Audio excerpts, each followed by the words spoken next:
E aí, torcedor do Vascão? Estamos de volta com um vídeo exclusivo e notícias em primeira mão. Antes de tudo, inscreva-se no canal e deixe seu like. É muito importante para receber as novidades todos os dias. Sem mais enrolação, vamos às notícias. O clima em São Januário estava diferente. Desde cedo, torcedores se aglomeravam na frente da sede social, com bandeiras, faixas e uma esperança no olhar que há tempos não se via. Era o dia de um anúncio histórico, um daqueles momentos que marcam gerações inteiras. Pedrinho, o ídolo que virou dirigente, subiu ao palco montado no gramado com os olhos marejados. O silêncio que tomou conta do estádio foi quebrado apenas pela respiração pesada dos vascaínos atentos a cada movimento. Quando o presidente abriu a boca, a emoção transbordou. Hoje o Vasco dá o maior passo da sua história moderna, começou, com a voz embargada. E aí veio a frase que incendiou o país: senhoras e senhores, esta é a maior venda de SAF do Brasil. A multidão explodiu. Fogos, gritos, lágrimas e abraços tomaram conta de cada canto. O som dos tambores da arquibancada ecoava como um hino de renascimento. O Vasco, tantas vezes subestimado, tantas vezes colocado à prova, parecia agora se erguer com a força de um gigante que nunca aceitou o rótulo de derrotado. Era o início de uma nova era, e Pedrinho, com seu jeito sincero, representava o elo entre o passado glorioso e o futuro promissor. Com o discurso ainda ecoando, as redes sociais entraram em colapso. O anúncio de Pedrinho virou tendência em minutos. Maior venda de SAF do Brasil. A frase estava em todas as manchetes, nos programas esportivos, nas rodas de bar e até nas mesas de café da manhã. Mas o que tornava tudo ainda mais interessante era o tom de mistério que o presidente deixou no ar. Ele não revelou valores, não citou nomes de investidores, nem explicou detalhes contratuais.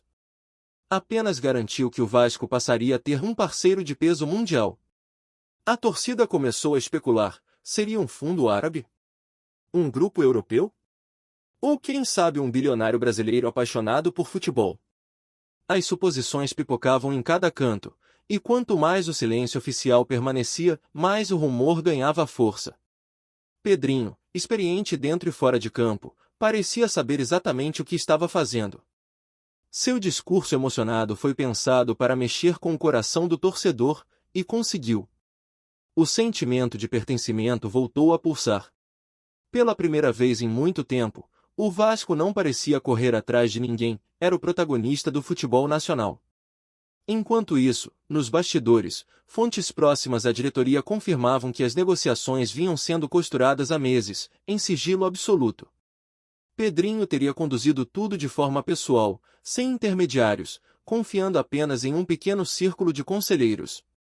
O que se sabe é que as tratativas envolveram viagens discretas ao exterior, reuniões em hotéis de luxo e um contrato cercado de cláusulas de confidencialidade.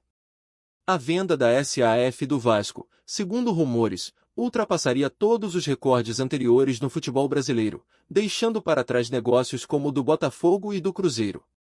O que chama atenção é a forma como o presidente equilibrou emoção e estratégia.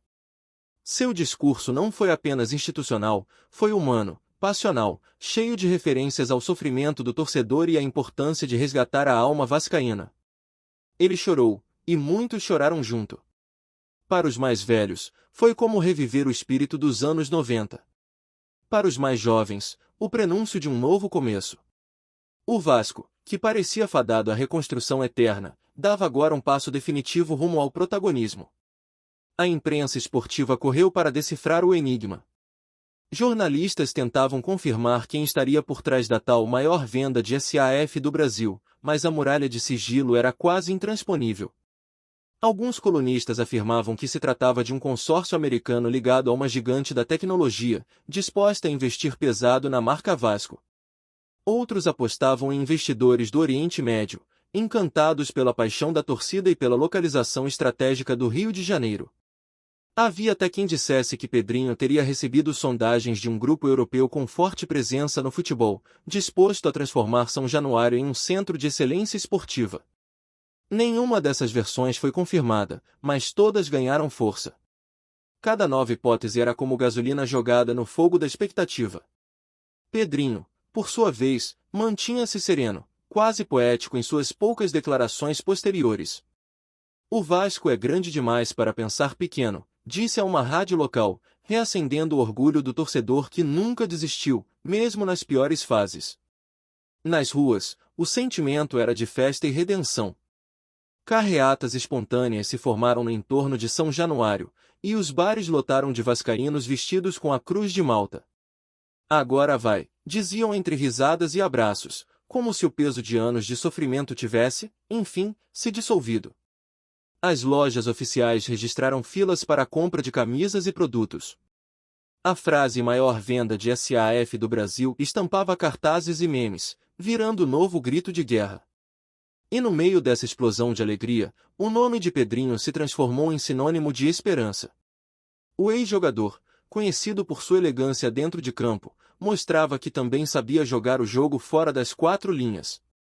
Seu carisma, aliado à credibilidade de quem conhece o clube por dentro, fez da coletiva um acontecimento histórico. E ainda que faltassem respostas concretas, o que realmente importava era o sentimento coletivo de que o Vasco, finalmente, voltava a sonhar grande. O torcedor sentia que o futuro deixava de ser uma promessa distante para se tornar algo palpável.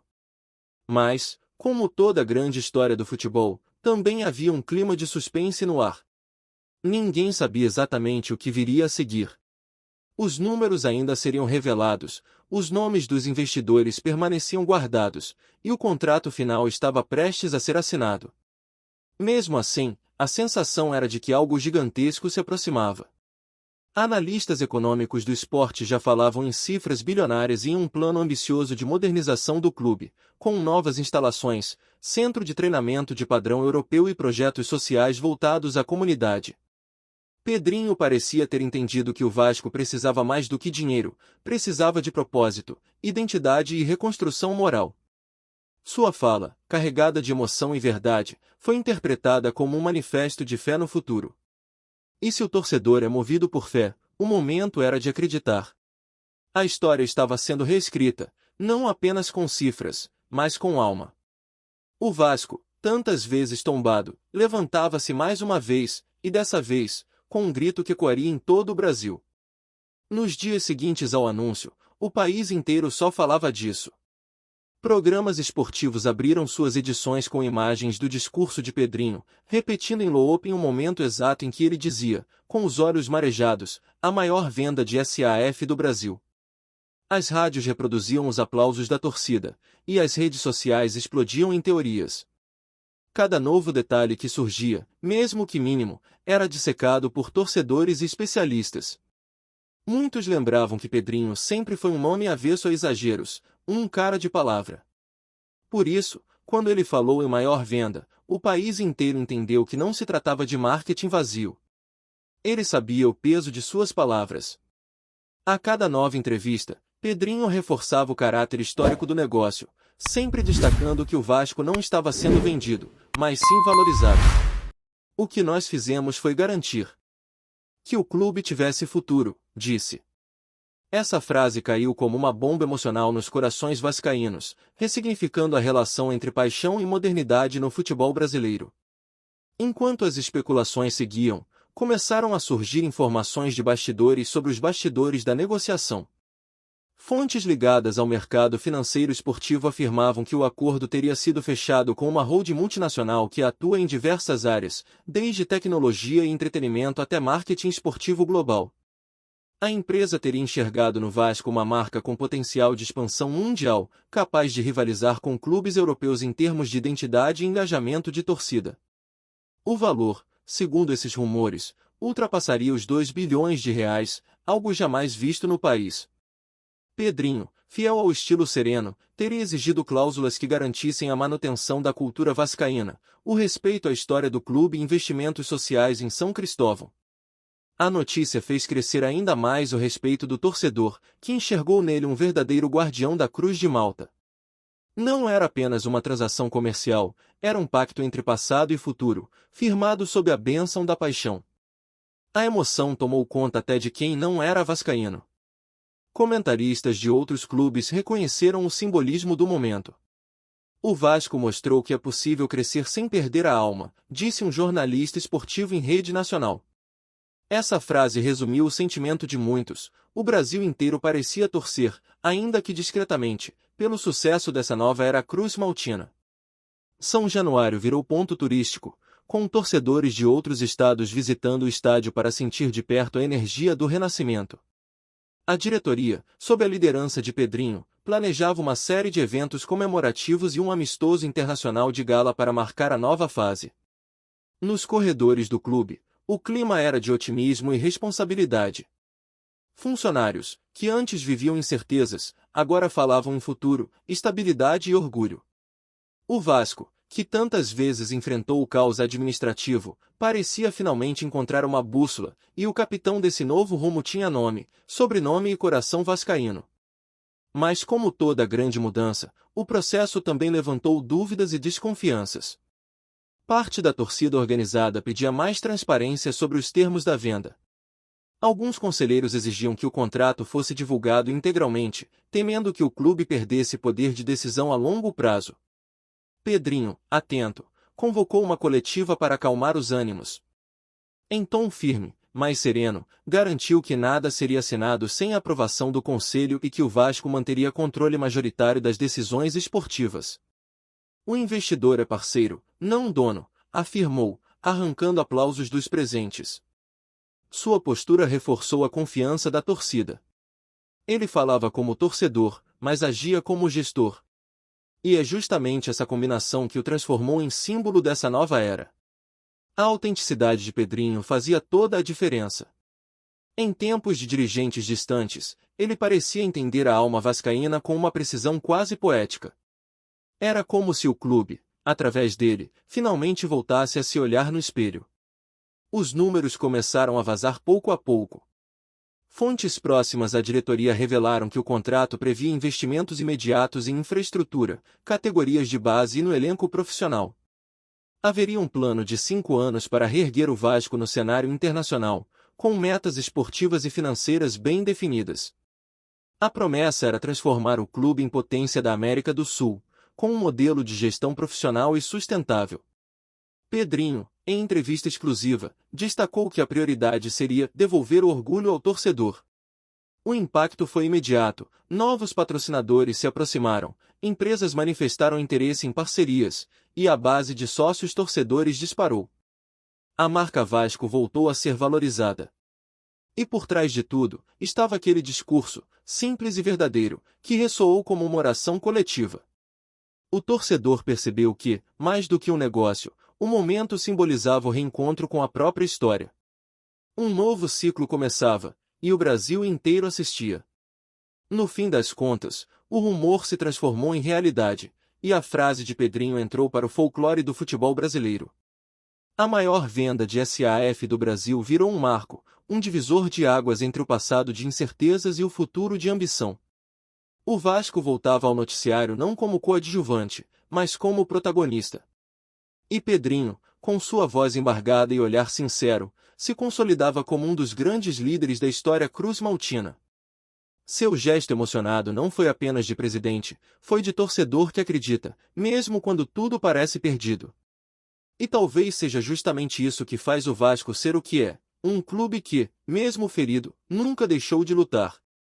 Agora, com novos ventos soprando e promessas de grandeza no horizonte, o sentimento é um só: o Vasco está de volta. E com ele, o futebol brasileiro ganha mais do que um negócio, ganha um símbolo vivo de resiliência, paixão e esperança. Antes de continuarmos, já te convidamos para se inscrever no canal Colina News e deixar seu like, assim você fica por dentro de todas as novidades do Vascão de forma exclusiva. Bora continuar! A partir daquele dia, São Januário nunca mais foi o mesmo. O velho estádio, com suas arquibancadas carregadas de histórias e lembranças, passou a respirar um ar diferente. Cada canto parecia renovado pela energia do torcedor que voltou a acreditar. Nos muros, grafites com a imagem de Pedrinho começaram a surgir, o ex-jogador agora imortalizado não apenas pelo que fez em campo, mas pelo que representava fora dele. Era o símbolo de um renascimento, de uma ponte entre a tradição e o futuro. A torcida, antes acostumada à desconfiança e à espera, agora vivia a euforia de quem enxerga possibilidades. Crianças voltaram a usar a camisa Cruz Maltina nas ruas, famílias inteiras voltaram a frequentar os jogos. A maior venda de SAF do Brasil já ultrapassava o âmbito dos números, tinha se tornado um sentimento coletivo, uma catarse nacional. E para o vascaíno, isso valia mais do que qualquer cifra estampada em contratos milionários. Nos bastidores do futebol, o movimento provocado pelo Vasco começou a ecoar em outros clubes. Dirigentes de grandes equipes passaram a repensar suas estratégias, percebendo que o sucesso vascaíno não vinha apenas do investimento, mas da forma como a negociação foi conduzida, com transparência, emoção e identidade. A figura de Pedrinho passou a ser estudada como um exemplo de liderança moderna, capaz de unir o amor ao clube com a eficiência administrativa. Especialistas em gestão esportiva destacavam que o Vasco não havia apenas vendido uma SAF, mas redefinido o modelo de relacionamento entre torcedor e instituição.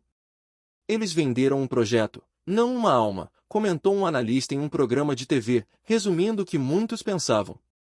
De repente, o Vasco voltou a ser referência, e o futebol brasileiro se viu diante de um novo paradigma, o de que paixão e profissionalismo não apenas podem, mas devem caminhar juntos.